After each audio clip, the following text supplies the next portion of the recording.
பொருளை காய வைக்கும்போது தண்ணியிலேருந்து இடத்துலாம் தண்ணியோடு போயிடுச்சு, கொளுத்தும் போது காற்றுலேருந்து வந்தால் காற்றோடு போயிடுச்சு, அந்த மிச்சம் இருக்கிறதா மண்ணிலேருந்து எடுத்தார். அப்போது அவனுடைய சிஷ்யன் அந்த பாஸ்கர் சாவை என்ன செய்கிறான், தென்னை மரத்துலேருந்து உளுந்த பாலை பண்ணாடை எல்லாத்தையும் அப்படியே தோட்டத்துலேயே போட்டுடுறான். அந்த மரத்துலேருந்து தேங்காய் தானாக உழுவுது, அங்கேயே கம்பி இருக்குது, உரிக்கிறான். மட்டையை அங்கே போட்டு உரிச்ச தேங்காய் மட்டும் தான் வீட்டுக்குள்ளே போகுது. அங்கே உடச்சதையும் ஓட்டை கொண்டு வந்து மறுபடியும் தோட்டத்தில் வீசிட்டாங்க. இயற்கை அழித்ததெல்லாம் திருப்பி அழிப்போம். அவன் சொன்னது கேட்டுட்டு இவன் செய்யலை, இவனுடைய புரிதலில் இவன் செஞ்சுருக்கான். ரெண்டும் ஒரே மாதிரி இருக்குது. அவன் நெல்லில் செஞ்சான், இவன் தென்னை மரத்தில் செஞ்சான், சப்போட்டா மரத்தில் செஞ்சான். எதாக இருந்தாலும் மரத்துலேருந்து உழுவுற அங்கேயே விட்டுறது, எட்டி எடுத்துகிட்டு வரல. உனக்கு வேணுங்கிறத மட்டும் எடுத்துகிட்டு வர்றாரு. சரிதானே? அந்த மரம் வருஷத்துக்கு 300 காய் காய்ச்சிக்கிட்டே இருக்கும். இந்த தென்னை மரம்லாம் பார்த்துக்கோங்க, நான் அடுத்த தடவை வரும்போது இங்கெல்லாம் 300 காய் காய்க்கணும்.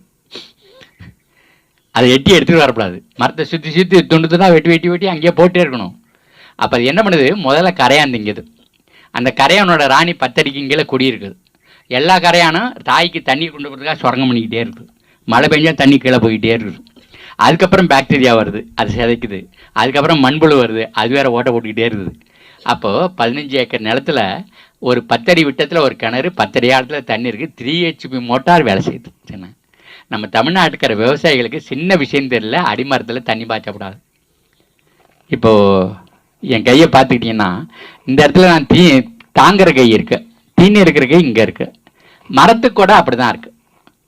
அதில் மரம் வரிசையாக தென்னை மரம் வச்சுருந்தீங்கன்னா 2 மரத்துக்கு இடையில இந்த வாய்க்கால் போகணும், அதில் மட்டும் தண்ணி ஓடணும். தீனி எடுக்கிற பேர் அங்கே இருக்குது. மட்டை எந்த இடத்துல முடியிருக்குதோ அங்கே ஃபீடிங் ரூட் இருக்கும். இவர் கொஞ்சோடு தான் தண்ணி இருக்குன்னு சொல்லி அடிமரத்திலே வளையம் போட்டு இங்கேயே தண்ணியை விட்டுக்கிட்டு இருக்கிறார். நான் நிற்கிற இடம் கெட்டியாக இருந்தால் நிறைய சுமப்பேன், நிற்கிற இடத்துல சேராக்கி விட்டிங்கன்னா ஏன் நிற்கிறதே கஷ்டம், அப்போ எடையை குறைச்சிக்கிறேன், குறும்பை பிஞ்செல்லாம் விழுந்துக்கிட்டே இருக்குது. எல்லா மரத்துலையும் இதாக நடக்குது.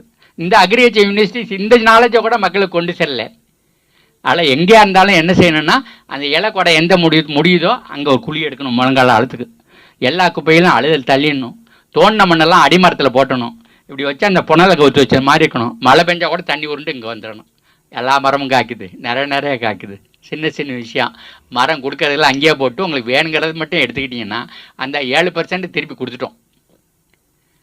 கர்நாடகா வரும்போது அவங்க கரும்பு தோட்டத்தில் அது மாதிரி பண்ணாங்க. அந்த தோகையை உள்ளுக்குள்ளே போட்டாங்க, கரும்பை வெட்டின பிறகு அது மேலே சாணி தெளித்தாங்க.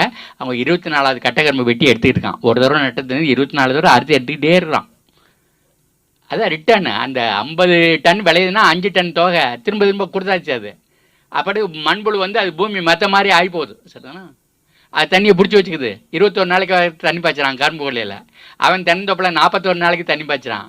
ஏன்னா பஞ்சு மாதிரி ஆகிடுது, அது ஸ்பாஞ்சி ஆகிடுதுன்னு சொல்கிறோம் இல்லையா, ஸ்பாஞ்ச் ஆகிடுது. அது அந்த ஸ்பாஞ்சினஸ் எப்படி வரும்?